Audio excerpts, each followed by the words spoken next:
Ladies and gentlemen of YouTube, the Fuzz is here, and this video will be the first in a series dedicated to talking about some of the issues in Spellweaver, some of the things that I think we could do to improve the game overall.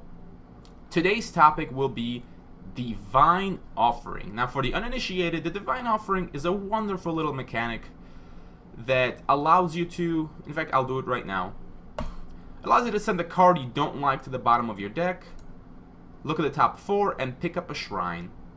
This was added to the game to help deal with just consistency issues in general, since Spellweaver is the kind of game where most of the time you want to use more than one aspect.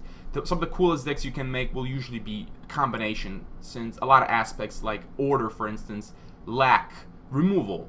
So you could combine Order with, I don't know, Rage and add a bunch of fireballs.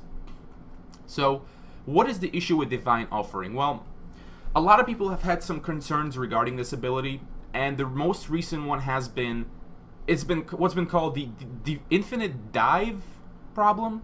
Basically, the idea is that once your deck no longer has any shrines, you can use this ability, and since there are no shrines, you'll just put the card back and effectively stop drawing cards. And what eventually happens is that you get a stalemate, where both of you and your opponent are not able to draw cards, and nobody can make any progress. This happened to me not too long ago in a ranked game, and basically my control deck against my opponent's control deck, I have like 3 cards left in my deck. My opponent has like 4 cards, none of which will do anything for us, and nobody can make any progress because I've got Vampiric Touch, he's got Soul Prison. Even if we tried playing anything, it would just get killed. And so we just kept putting the cards back, and this went on for about 6 turns, 7 turns, and eventually I just decided to concede because I didn't think my opponent was going to concede, and there was no other way to resolve the game. So this is something that needs to be addressed. Other issues people have had is they would like to not lose cards, let's say, if they don't hit a shrine. So what I want to talk about is 2 possible things that could be done to fix this ability, or just to change it in general. There is the less extreme version and the more extreme version. The less extreme version involves simply making it that if you look at the top 4 cards and there isn't a shrine, you don't give up the card that you normally would have. Now, the initial reaction to this suggestion has been, oh no, people are going to abuse this ability, there's no more risk associated with using it. True, but there's already not a lot of risk. Oh wow, Blood Witch Harpy, that sucks. There's already not a lot of risk associated with using it. How often do you really get screwed over on shrines? Generally very rarely, unless you just have really very few in your deck. But because it happens so rarely, when it does happen, it usually hurts. Because not only do you miss your mana drop, you also lose a card.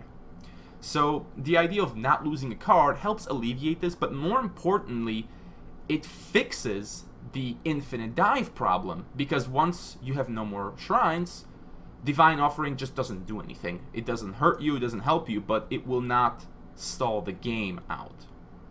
And this is something that I think would be good.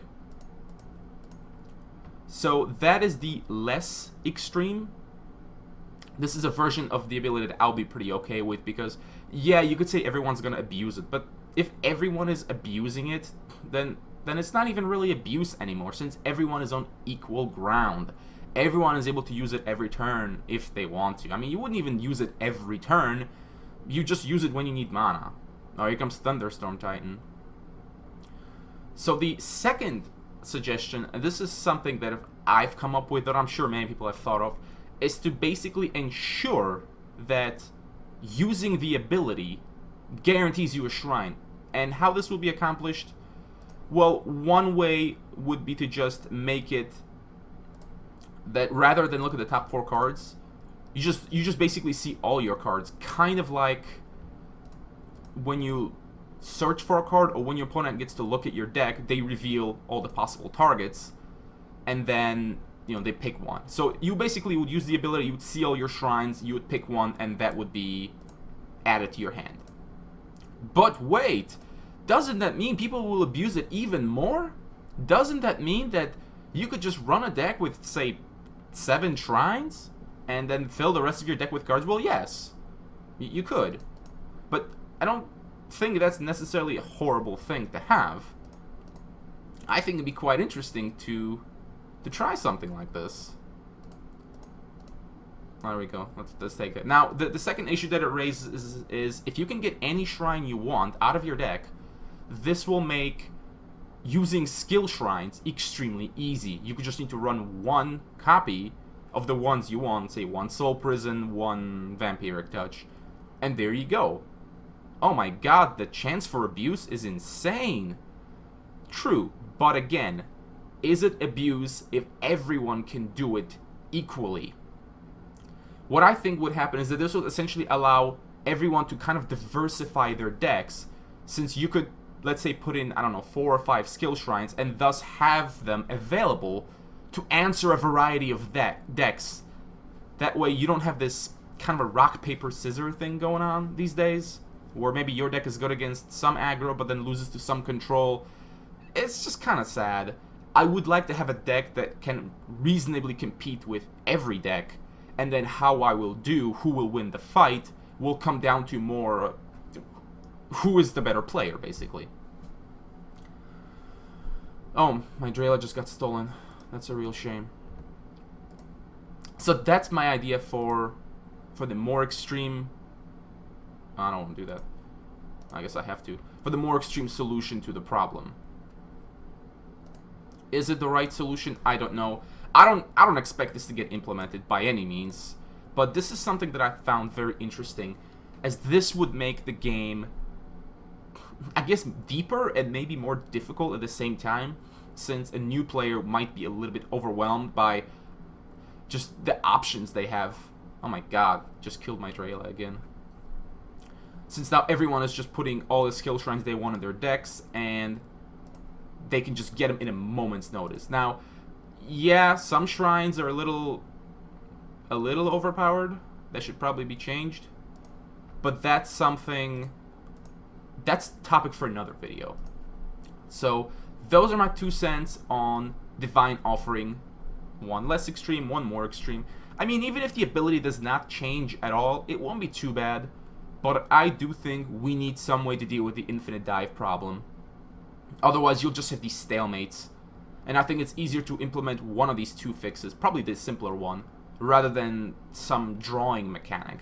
Because, I mean, even if you don't lose a card when you use Divine Offering, is that really that big of a deal? At least for myself, that's not going to make me start using the ability, like, excessively. It's just gonna give me this security that if I do need a mana, I don't have to risk getting screwed. If you're top decking, and then you're looking for mana, and you don't get it, and you just lost your card, you're not going to be as sad anymore. Because at least you'll get to keep that card. But anyways, let me know what you guys think. Feel free to subscribe for more videos. The next one I'm going to do will be on skill shrines. Kind of like Boltors, but more about how we could try to balance them. Oh my god, I'm just getting crushed at this game. But that's fine. This trial run has been going very badly. So, see you guys out there on the battlefield, and stay tuned.